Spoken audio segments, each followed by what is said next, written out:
Hello and welcome to the West Coast Today podcast with me, Matt Young. Me, Sandy Neal. Me, Owen Wild. And me, Fiona Scott.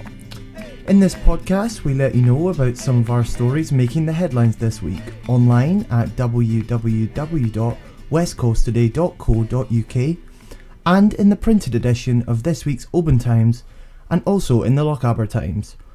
We love hearing your stories, so why not drop us an email at editor@obantimes.co.uk, editor@lochabertimes.co.uk, or through our socials, or give us a call on 01631 568 000. First up to tell us all things West Coast is our reporter Owen Wild. Thank you, Matt. Craignure's iCentre has closed as part of Visit Scotland's plans to shut all of its physical locations by the end of the year. Professional storyteller Tony Bonning has completed his journeys on Mull, but they were massively hampered when his trusty steed, Chief, was diagnosed with a debilitating condition called chronic progressive lymphedema.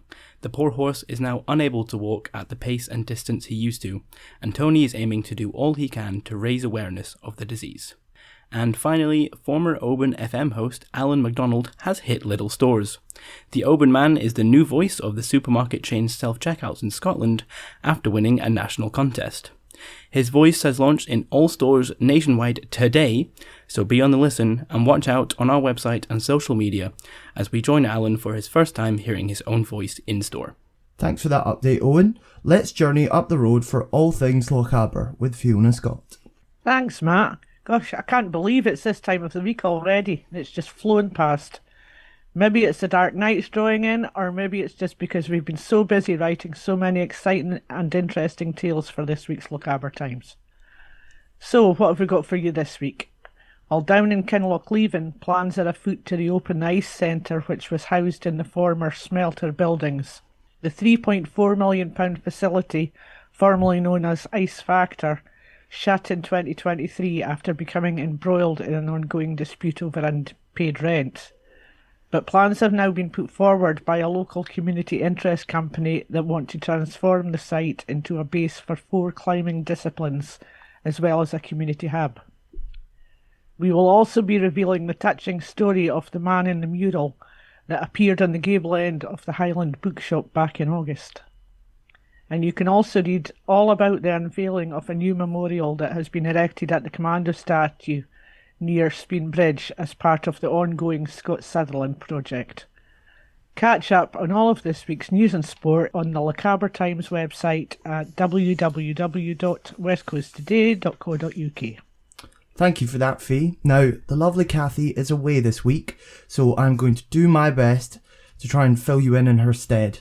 Calling hardy souls up for Chilli Sea Dip. Put Saturday, December 13th in your diary if you fancy competing in the Scottish Winter Swimming Championships coming to Oban's North Pier. Never fear, there will be hot showers and saunas to warm you up after.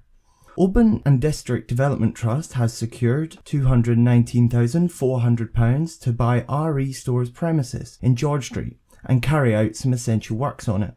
Money just announced is coming from the Scottish Land Fund, which is part of the lottery. Big Brother-style health chiefs have lost sight that they should be working on behalf of the community, says Kidney Dialysis for Oban's lead campaigner. Dave Alsop says the campaign has been in discussions for the past 2 years with the Health Board about setting up a dialysis unit at Oban's Hospital, but the process has been hit by delays. However, we've been told there are plans to launch a formal consultation at the end of the year. Now last, but certainly not least, I pass you over to the dulcet tones of Sandy Neal. Thank you very much, Matt. I will try. The visitor levy saga continues. Almost all councillors in Argyll and Bute Council's administration have voted to pause an unpopular visitor levy, also known as the tourist tax, defeating 2 opposition amendments to throw it out.